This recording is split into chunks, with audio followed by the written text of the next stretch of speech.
Hello and welcome to this video on how to use Java with the Strange Quantum Simulator. Strange is a powerful open-source software framework for simulating quantum circuits, and it can be used in conjunction with Java to create and simulate quantum algorithms. In this video, we'll talk about what the Strange Quantum Simulator is, how to use it with Java, and some of the potential applications of this combination.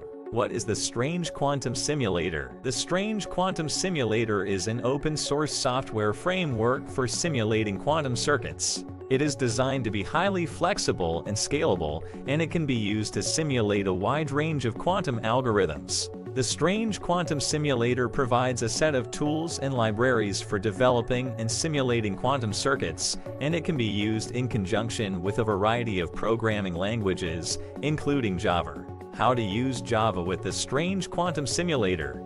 Using Java with the Strange Quantum Simulator is relatively straightforward. First, you'll need to download and install the Strange Quantum Simulator on your computer. Once you've done that, you can use the Strange Quantum Simulator's Java API to create and simulate quantum circuits. To create a quantum circuit in Java, you'll need to use the Strange Quantum Simulator's Java API to define the qubits and gates that make up the circuit. You can then use the simulator to run the circuit and observe the results. Potential applications of using Java with the Strange Quantum Simulator.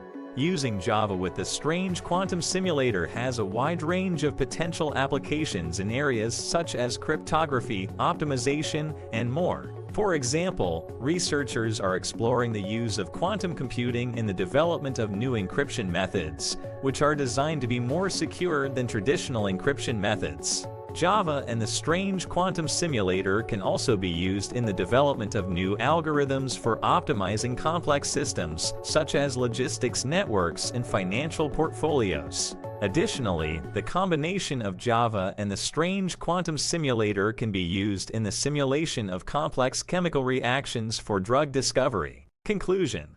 In conclusion, the Strange Quantum Simulator is a powerful software framework for simulating quantum circuits, and it can be used in conjunction with Java to create and simulate quantum algorithms. This combination has a wide range of potential applications in areas such as cryptography, optimization, and more. As this field continues to advance, we can expect to see more and more exciting developments in the use of Java with the Strange Quantum Simulator. Thank you for watching.